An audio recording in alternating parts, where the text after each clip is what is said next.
Wah, nanti jadi masalah itu, nanti jadi masalah. Itu cukup di hati, di pikiran. Yakin sama Allah Subhanahu wa ta'ala, kan enak tinggal ngomong.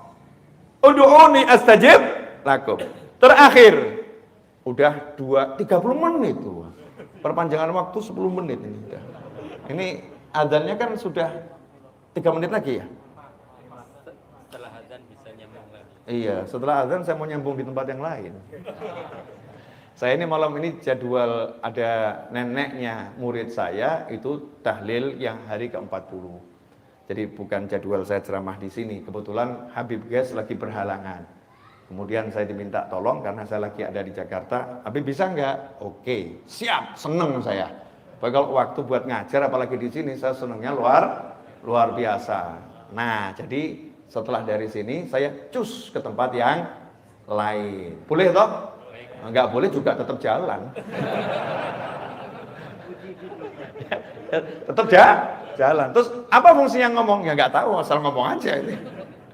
Nah, hadirin yang dimuliakan Allah Ta'ala. Ini akhirnya untuk menggabungkan dari awal tadi. Yang terakhir begini, simple. Pernah tahu yang film-film tukang sihir itu? Judulnya macam-macam ya. Saya masih cari itu selain Harry Potter, ya. Hanya Harry Potter saja itu yang pakai kakek sihir. Betul ya? Itu mungkin yang buat juga merasa ada diskriminatif di kelompok tukang sihir. Ya, kaum lelaki merasa diremehkan gitu ya. Masa lelaki kalah sihirnya sama perempuan? Mungkin loh ya, muncul Harry Potter. Karena dari dulu tuh ya nggak ada judulnya kakek sihir, yang ada selalu nenek sihir. Betul nggak? Jadi ibu-ibu sebagai wanita harusnya protes itu. Kenapa sekarang ada kakek sihir? Sampai sihir aja laki-laki mau ngerebut, itu wilayah kami. Masya Allah. Nenek sihir. Di Al-Quran juga nafasa wanita-wanita yang meniupkan buhul-buhul, ada ikatan-ikatan sihir, ditiup-tiup sama perempuan yang ahli sihir. Nenek-nenek sihir. Nah, kalau kita ambil dah sekarang ini, entah itu kakek, entah nenek, pokoknya penyihir. Penyihir itu kekuatannya di mana? Ya kan saya pakai penyihir karena Anda kan penggemar Harry Potter. Pernah lihat kan ya film Harry Potter. Di mana kekuatannya? Ucapan. Tongkat, kemudian diputer-puter. Ya, baca.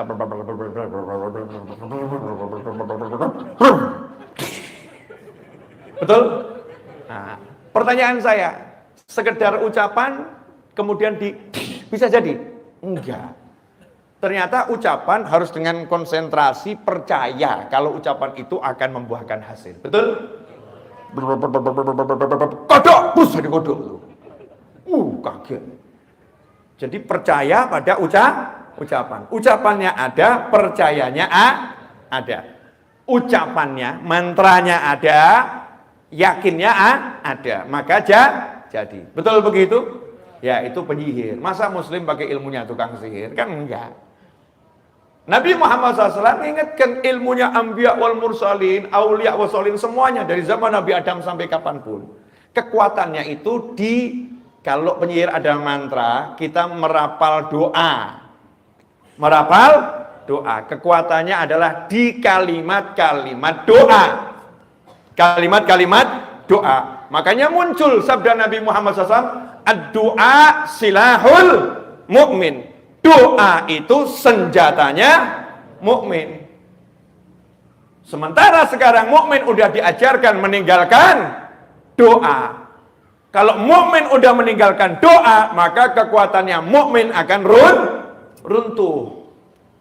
Maka seharusnya yang kita munculkan sekarang percaya pada kekuatan doa. Karena Rasul bersabda, ud'ullah, kama qala sallallahu, berdoalah kepada Allah wa antum, sementara kalian mustaiqinun, percaya 100%, totalitas percaya pasti terwujud bil ijabah, pasti diwujudkan sama Allah Subhanahu wa ta'ala.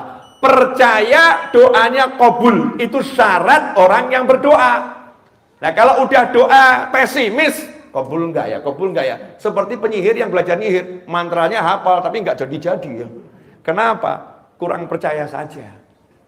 Kamu kasih percaya sedikit, jadi percaya. Nah, kalau kita mau hasil semua yang kita minta sama Allah Ta'ala, Allah cuma minta kita satu. Trust me, percayai aku. Maka minta dengan yakin, dengan percaya, Allah Maha Kuasa untuk mewujudkan apapun keinginanmu. Kalau jawabannya lah, tapi saya kan nggak mampu, tapi saya kan nggak bisa, tapi saya kan, ya memang orang doa itu judulnya karena aku.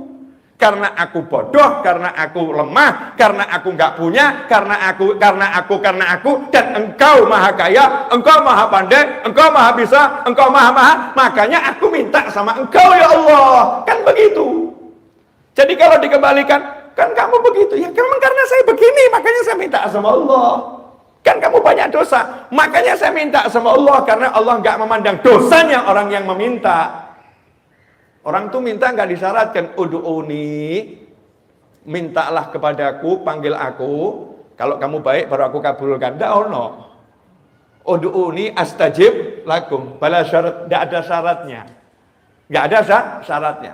Kita saja yang introspeksi, kenapa ya kok doanya belum wujud segera?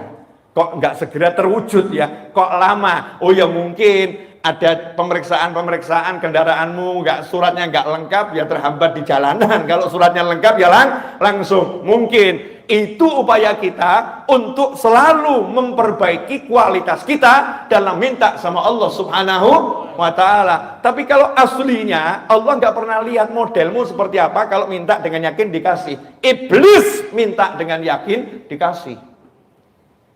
Ya, kan iblis minta, ya Allah, tolong tunda penyiksaanku sampai hari kebangkitan, gitu kan ya? Tunda penyiksaanku selama-lamanya, jangan disiksa aku. Sama Allah dikasih batas waktu maklum dengan waktu yang tertentu sampai hari kebangkitan saja. Tapi intinya iblis minta dikasih sama Allah. Padahal iblis baru saja unjuk kesombongan. Baru maksiat yang terbesar, sombong pada Allah Ta'ala, minta dikasih. Dosa kita ini paling apa toh paling? Ya insya Allah kan dosanya nggak sombong sama Allah kan nggak toh ya. Paling-paling lihat perempuan yang cantik jadi suka lihat yang laki-laki. Ya, paling kan dosanya model-model begitu. Yang ibu-ibu lihat aktor Korea kok ganteng seneng gitu kan ya. Itu dosa bu. Ya paling kan dosanya model-model begitu. Nggak sampai yang begitu-begitu gitu ya. Nggak sampai begitu.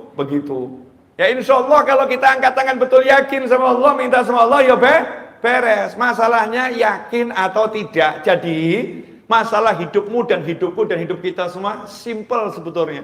Perbaiki yakinmu, beres urusanmu. Perbaiki yakinmu, beres urusanmu. Dan anehnya ya sama perusahaan yang menjanjikan gaji di akhir bulan kamu percaya, sama Allah yang sudah menjanjikan engkau berdoa pasti aku wujudkan, kenapa enggak percaya? Sama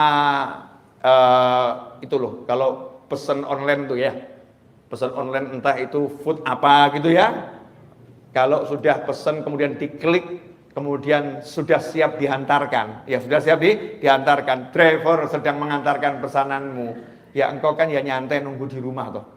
Nggak ngecek terus setiap 1 menit dicek kan tidak ya. Nanti kalau udah datang kan ya datang. Kalau pesan kepada aplikasi online pesan barang pengirimannya next day, ya kita ya juga yakin kalau udah dikirim ya besok sampai. Nggak tiap detik ngecek sampai atau tidak. Kenapa kita pesan sama Allah Ta'ala kok nggak percaya pasti sampai? Seharusnya kita percaya, lanjutkan kehidupan. Jazakumullah khairan. Walafu minkum. 40 menit kurang 20 sekian detik saya udah berbicara. Mudah-mudahan yang singkat ini meskipun mengecewakan, membahagiakan. Wajahnya nggak enak semua gini ya. Ya. Nah, bagi yang ingin belajar lebih jauh sama saya buka kelas khusus di channel YouTube Habib Novel Alidrus. Itu ada program berbayar. Ya, ada program berbayar berlangganan channel YouTube dengan harga Rp99.900 setiap bulan. Ya, setiap bulan belum termasuk PPN.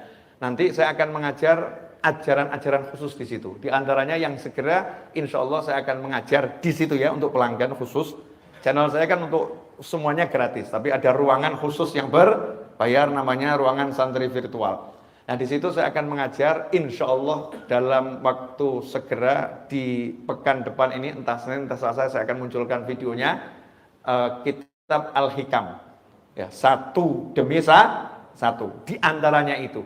Kemudian kitab Riyadhus Shalihin, ya, satu demi satu. Dan banyak kitab yang lain. Nanti yang penasaran, ya, silahkan dicek saja channel YouTube-nya, ya, silahkan dicek. Kemudian kalau di MRBJ ngajinya saya kapan, saya aja nggak tahu, apalagi Anda. Gitu ya, pokoknya tiba-tiba ada share, ya hadir. Ada share, hadir. Kalau ada waktu luang, hadir. Saya kalau lagi ngajar dimanapun, insya Allah saya live streamingkan. Jadi bisa lihat dari channel YouTube saya. Kita bisa terus belajar dimanapun kita berada. Pesan saya sebelum mengakhiri kajian di malam hari ini, jangan kita sibuk mengomentari orang lain, sibuklah mengomentari diri sendiri. Jangan pernah mengomentari hal-hal yang nggak perlu dikomentari, tapi nggak mengomentari sholat anak kita yang belum beres, sholat pasangan hidup kita yang belum beres, sholat pembantu rumah tangga ART kita yang belum beres. Sibuklah memikirkan rumahmu agar selamat bangsamu. Jangan sibuk memikirkan rumah orang lain dan rumahmu tak pernah kamu perbaiki. Roboh bangunan yang ada di negeri ini. Paham maksud saya ya? Jadi fokus perbaiki diri sendiri dan kembalilah cari ilmu. Insya Allah akan jadi barokah dan manfaat. Wal afu minkum. Wassallallahu ala sayyidina Muhammadin wa alihi wasallam. Walhamdulillahi rabbil alamin. Wassalamualaikum warahmatullahi wabarakatuh.